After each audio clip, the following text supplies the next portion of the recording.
What's good, YouTube? It's your boy Cass here, and today I've got something a little bit special for y'all. I've been hinting at a NFL 2021 breakouts video, and but I feel like too much of this year on the channel has been just me, and I know you guys like for me to shake stuff up sometimes. So, a guy that I've been seeing a lot on my personal recommended page as a Titans fan myself, I want to introduce you guys to TJ. Hey, appreciate you having me on, man. I'm excited to talk some football with you. Yeah, I love talking football. I've really started to get into it more this past off season. So Yeah, that's awesome. so I guess I'll go with my breakout first. I've listed a couple of reasons as well why I think that's why they could break out. So Sure. okay. So first, and if you have anything to add on the Pacific player I put in, just let me know. Yeah, for sure. All right. First off, we have Anthony Firkser for the Tennessee Titans. Now, I tried not to be as biased here, but this is actually one I really truly believe. So, to start off, he's now the starting tight end with Jonnu heading to New England. And also, you've got to account for Julio Jones, A.J. Brown, and Derrick Henry. He's going to be the odd man out in that situation, which means he's going to get a lot more of one man, like 1v1 looks. And plus, he's a highly athletic player. He put up record numbers at Harvard. So, he's a player I really think people should be watching out for this year. Yeah, also, when you look at the tight end position, it's kind of, I don't want to say devoid of talent. There's just not as many players that you would call elite at that position. Like you look at wide receivers, and there's, you rank the top 32. There's a lot of good names to get left off. Tight end, not so much, right? So for Ferguson to be a top 10, top 12 tight end just takes him, catching the balls in the flat, getting first downs, coming away with a couple touchdowns, and, automatically he's, top third level tight end in the NFL. Like, I think something good to look for Ferkser would be if you could get like 5, 6, 700 yards out of Anthony Ferkser with having Julio and AJ Brown, you've done something. Oh yeah, no doubt. And then 6 to 8 touchdowns. I think that's definitely a possibility. All right. Um. If we're ready, I'll head into my next one. Yep, that works for me. All right. This one I'm gonna do some explaining for because I've when I released my breakouts video for last year, I kind of got some hate on this one. So DeSean Jackson for the LA Rams. It's kind of sort of similar the same way that I saw it last year, but this is a little bit different. He's going to a better situation because ever since he left Michael Vick in Philadelphia, he's never really had good quarterback play. He had Jameis in Tampa Bay. If I'm not wrong, I believe he had RG3 in Washington. Yeah, and maybe some Cousins in there as well. Yeah, which now he's getting elite quarterback play with a strong arm, which is going to help Deshaun as well in Matt Stafford. He's coming off of an injury, and he's going to his home state where he wants to end his career. I feel like Deshaun wants to end on a high note.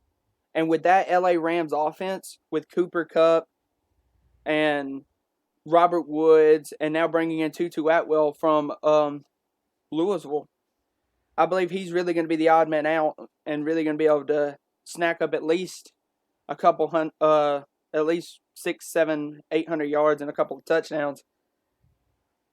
No, I think that's definitely possible for DeSean Jackson. I mean, he's still somebody who could play. Like anytime he's actually on the field, no one will deny he can still play. And he has this, like, him and Will Fuller have this effect of when they're playing, they open up so much for the offense, and the efficiency numbers raised. The passing yards per game start going up for QBs. And if he's out there, he's a quality option. And like you said, Matt Stafford, definitely a big upgrade compared to potentially playing with someone like Jared Goff, who doesn't quite throw the deep ball as well. Yeah, and in my Super Bowl prediction, I picked LA to be one of those teams that goes.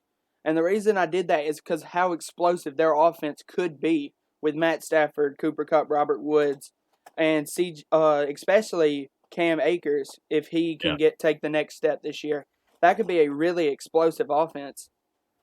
Oh, there's no doubt. I mean, that team has really built itself in a lot of ways like Kansas City has, where they can just put up points with anybody, and then they have enough defensive talent, right? Like when Kansas City won the Super Bowl, they had the addition of Tyrann Mathieu, they had Chris Jones, and then you look at LA, Aaron Donald might be the best defensive player, in my opinion, the best defensive player in football, and Jalen Ramsey is the best corner in my eyes.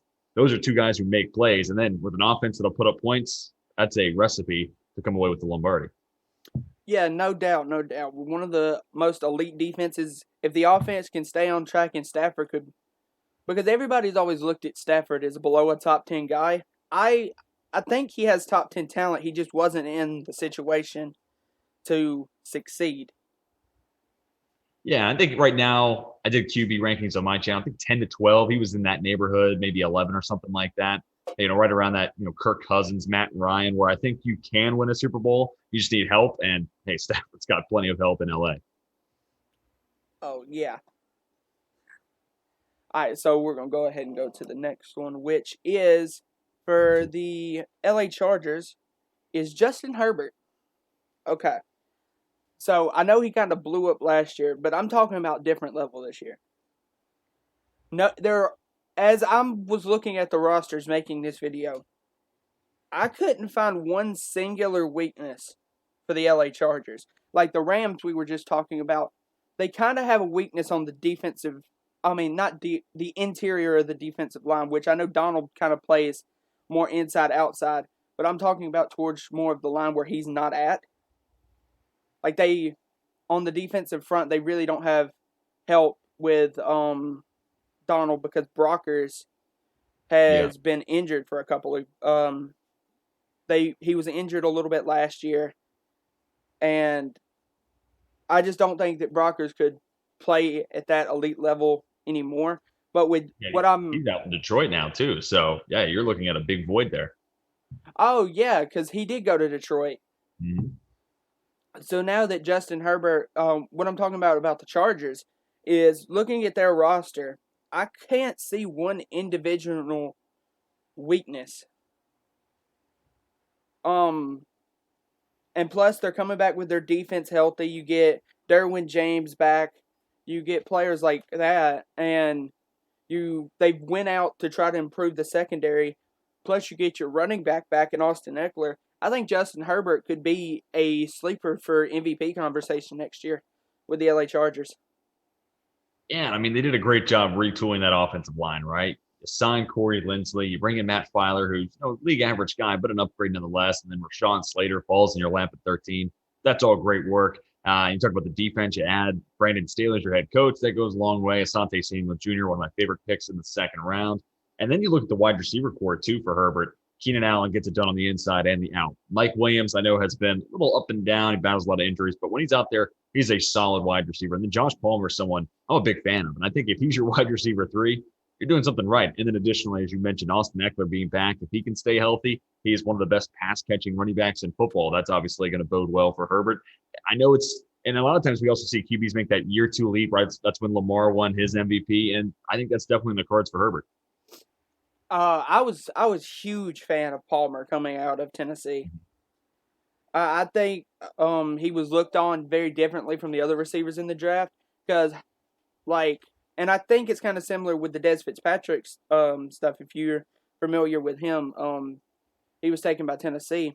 I think in the 4th round. Yeah, 4th or 5th, somewhere in that neighborhood. Yeah. Okay. When he played for Louisville, he didn't have good quarterback play. I feel like that's kind of similar with Palmer. Like Palmer was putting up numbers like 500-600 yards, and when you look at that on paper in college, that's not great. But when you look at who was throwing him the ball, and you look at some of the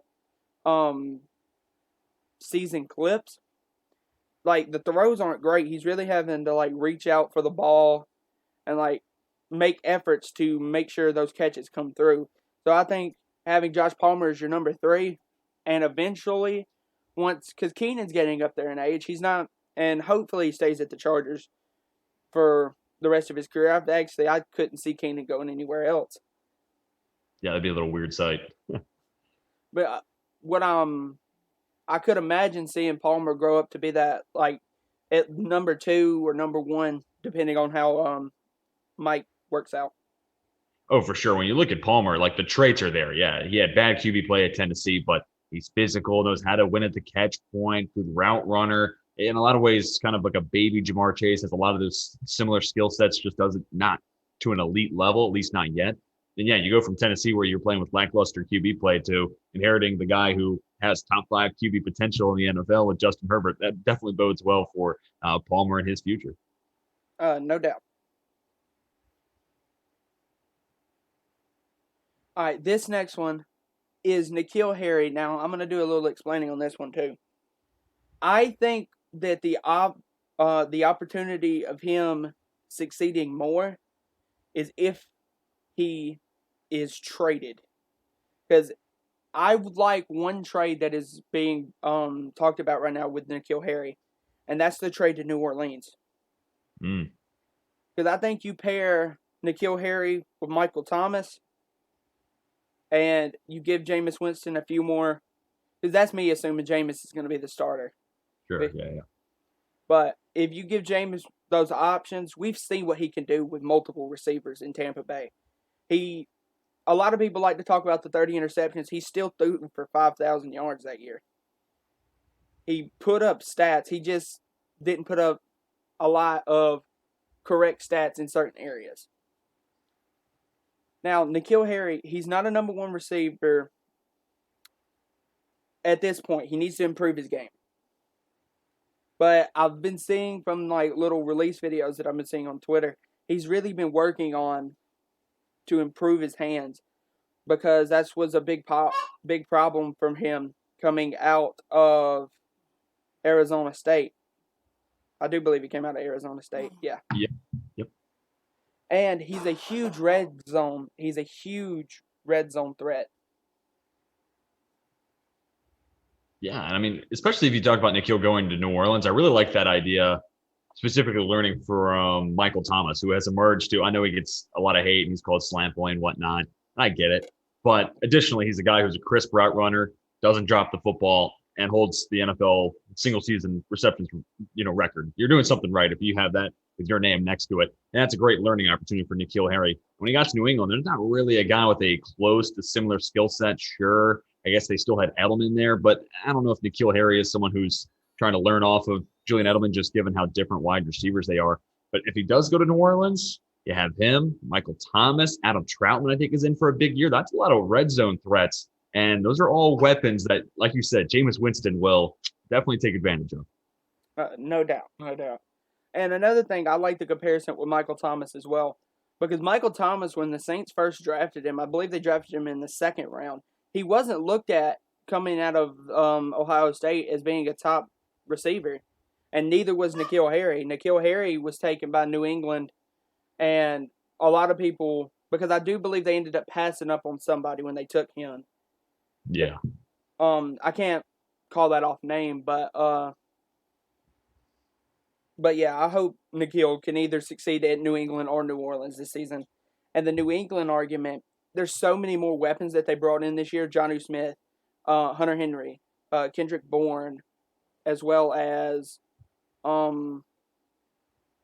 the former Eagles receiver that went to Yeah. Nelson Aguilar, who then was Aguilar, yes. in Vegas. Yeah. Okay. I'm gonna get to the final. Sounds good to me. Okay. Another New England player. This is Cam Newton. So, you bring a quarterback in during the weirdest offseason in sports history. He's coming off not playing for at least a year. I think it may have been 2. He didn't play for. He had limited offseason work with the team. Had no preseason. And now you give that quarterback, he's had a whole season to play. You give that quarterback an improved wide receiver core, an improved tight end. He knows it's his last year because Mac Jones is sitting behind him, and you have him with a motivated defense.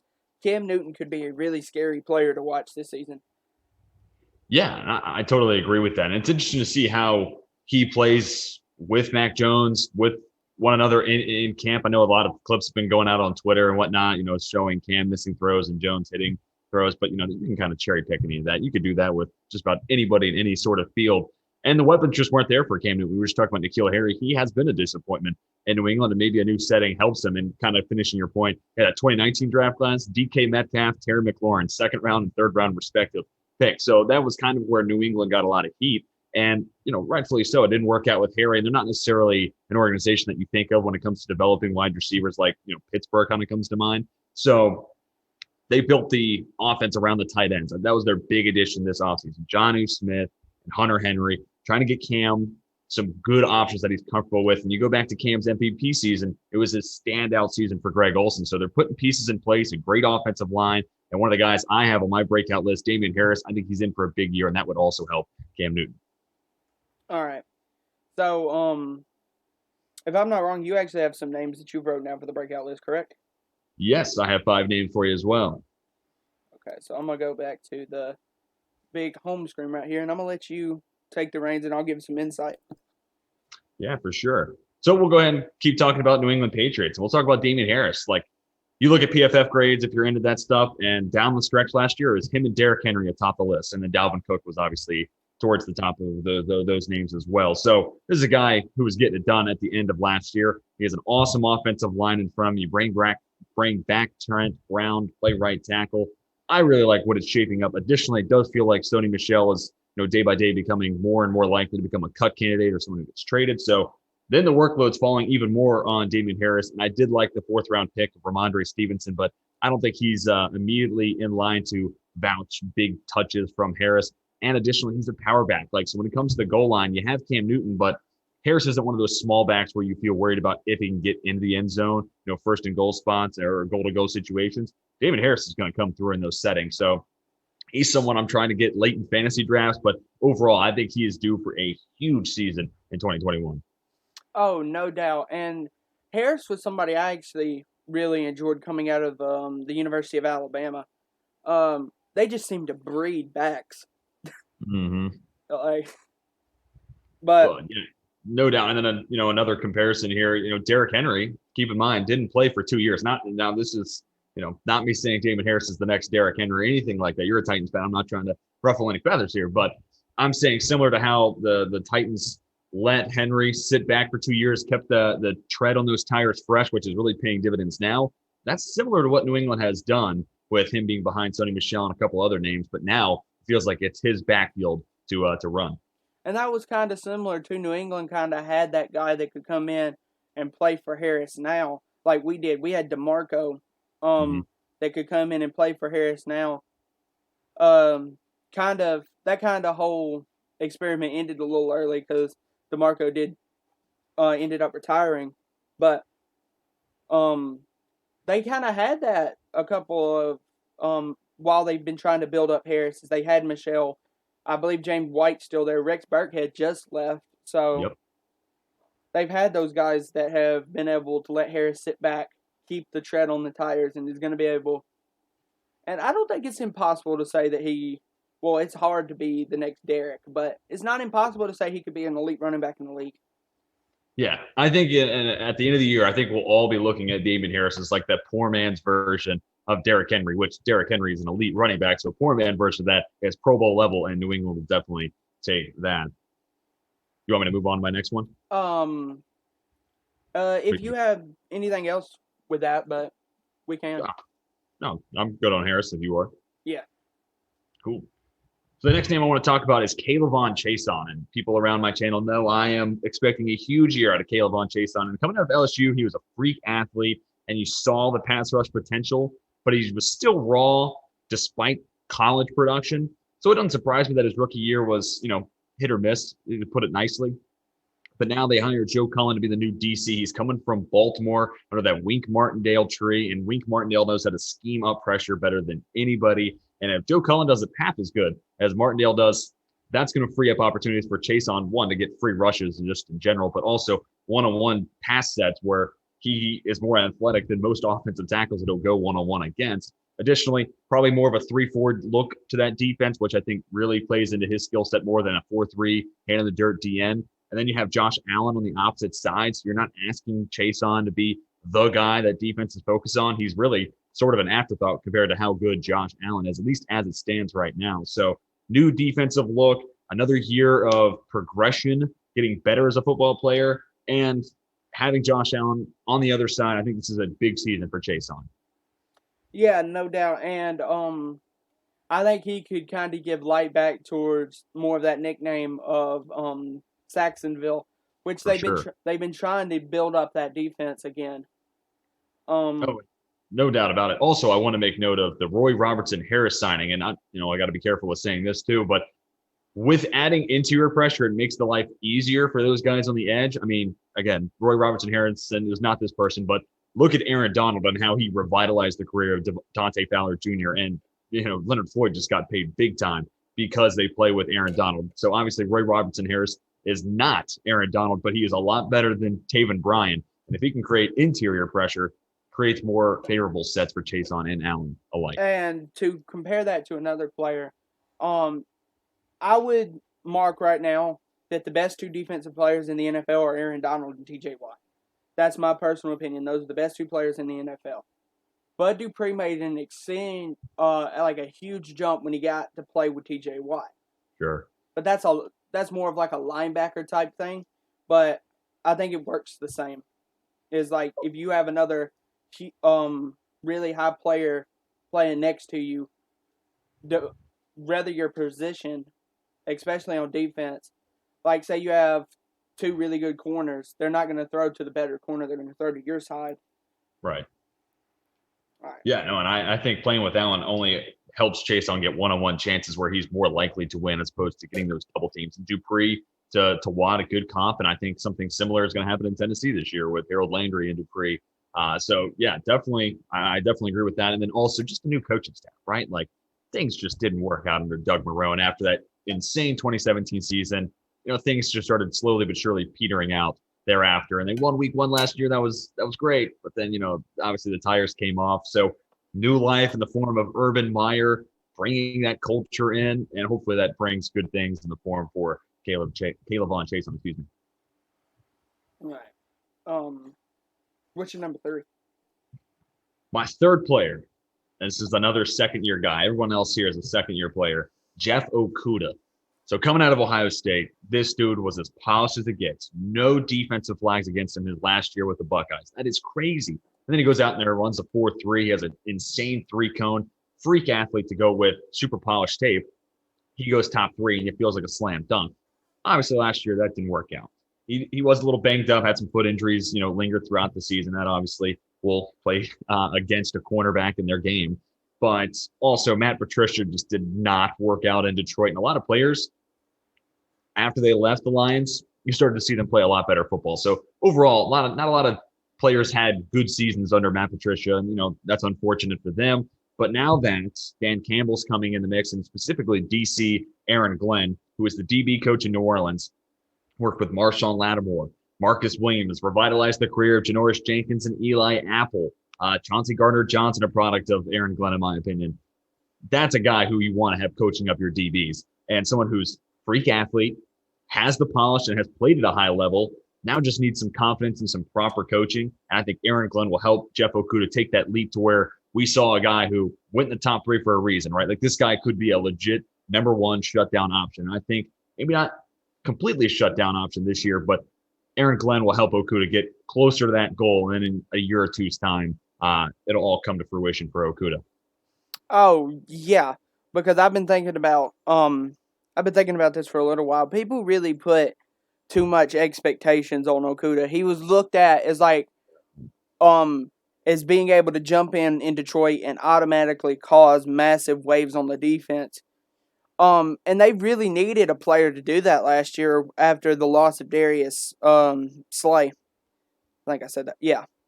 After the loss of Darius Slay, like they really needed that. But and that's you can't expect corners to come out and play good year one. Like L'Jarius Sneeds of the world are by far the exception to the rule. Like AJ Terrell was not exceptional the first half of last year. Damon Arnett was nothing to write home about in Vegas, So year one corners, you kind of write it off, kind of like offensive line. They're very similar in my eyes there. Yeah. Yeah, and then one more thing when it comes to Okudah, again going back to Snead, really, he was CB2 for Kansas City. He always had that number 2 assignment, and Brashad Breeland was just kind of thrown to wolves to go against number ones on the other side, and because of that, more favorable matchups for Snead, right? So you look at L'Jarius Snead's season, and you're like, wow, he was fantastic, but he had an easier assignment by nature compared to Jeff Okudah. Also, you have to make mention, he plays Devontae Adams twice a year. He plays Adam Thielen or Justin Jefferson twice this season, and then Allen Robinson 2 times a year. That is unbelievable. You can't ask any corner to come out of college and just shut down those guys. Yeah, nah. Not happening. Those guys are too good. Cool. My number 4 guy, Alex Highsmith. I had to put a Steeler on here. Highsmith was a dude who, after Bud Dupree got hurt, I thought the season was going to be done. I didn't think Highsmith was going to be ready because he was a high upside pick, 3rd round selection by Pittsburgh, but I just didn't think he was going to be able to make an impact right away. But I'm happy to say I was wrong. Once he did take over full time for Bud Dupree, you saw flashes and only had 2 sacks, but he was one of those guys who had higher hurries count and he made pressures line up in his stat sheet more than sacks. So again, it kind of goes back to what we talked about with Chase on too. Playing opposite TJ Watt, you don't have to be a world breaker. You don't have to be anything that's exceptional. You just have to be a really solid player. You got to be good. And I think Highsmith is more than good, given his athletic build and his frame and his strength. He has the makings of a legit number 1 edge for a good team, but he has the advantage of playing opposite of TJ Watt. So I'm really excited to see him in a full year's workload. Only played 459 snaps last year. That is not enough to get a true read on, what he will be long term. But I think with his athleticism, playing with TJ Watt, also, this is a Pittsburgh organization that, like they know wide receivers, they know pass rushing outside linebackers. That's their nature. They've been doing that for decades now. So if they like Highsmith, I don't see why we shouldn't. Yeah, and I think this is kind of going a little off topic, but I think Pittsburgh is one of the phenomenally ran organizations in the NFL. Because if you really look at it, from at least, because as a NFL guy, I'm pretty sure Cowher started around the 80s. I want to say that's around right, but I might not be right on that. But they've had since Bill Cowher, they've had him and Mike Tomlin. That's it. They've had 2 coaches, Bill Cowher and Tomlin. And I think that proves a lot to respect between those 2 coaches. People respect Mike Tomlin, especially the Pittsburgh Steelers locker room. And I think him being able to be, as a defensive-minded guy, he's going to be able to build up high. He's going to be able to build up and make sure that he improves.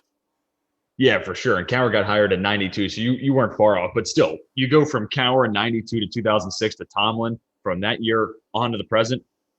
A lot of stability there. And also Tomlin, a defensive guy, comes from that, not World Series, but NFL Super Bowl winning Tampa Bay defense, youngest head coach hired at that time.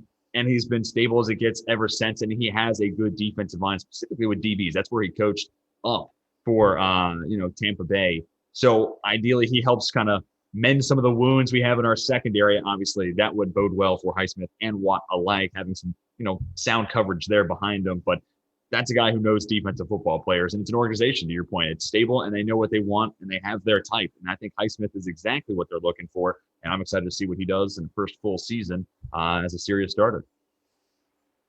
No doubt. Cool. Last name. We've talked about a lot of Patriots, and it's only fitting we have one more. Kyle Dugger. This guy, you kind of mentioned Derwin James earlier, and that's who Kyle Dugger makes me think of. And I'm not in any way saying that he's going to be the next Derwin James, because Derwin James, when he's healthy, might be the best safety in football. That he has a similar skill set, and he's also aided by help in the form of Devin McCourty, who is still playing at such a high level as that deep, middle of the field free safety who just reads quarterbacks, makes plays down the field. So now you can play Dugger close to the line of scrimmage, match him up with slot guys and tight ends, and have him be a force in the run game near the line of scrimmage. And this dude hits hard. He's a great athlete, big body, he is what you want in a modern box safety, but he also has a lot of range. So you can't just call him like a Jonathan Abrams box safety. He has such a nice, well-rounded skill set. Again, he makes me think of like a baby Derwin James. And I think he'll beat out Adrian Phillips for that starting role at the other safety spot next to McCourty, and he's going to have a huge season.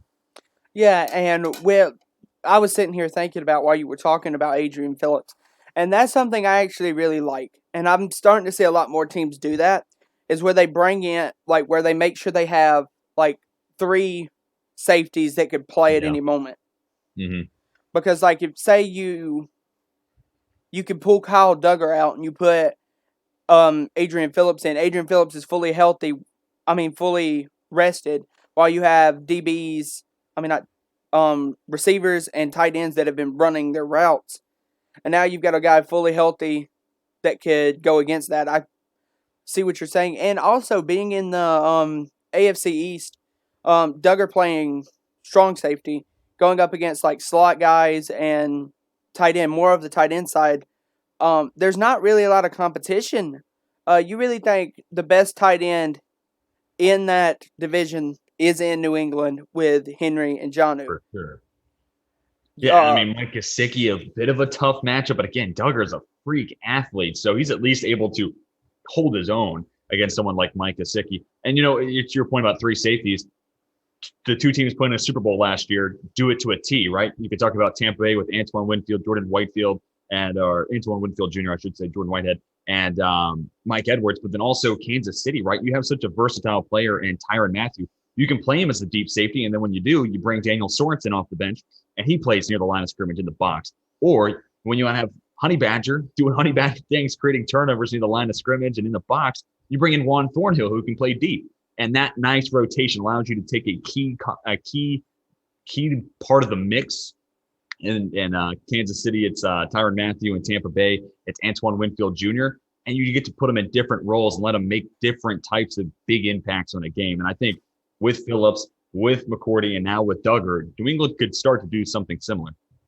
Yeah, and another player I want to put some respect on because he was actually just outside of my 2021 breakouts list, is Dawson Knox, since we're talking about AFC East tight ends.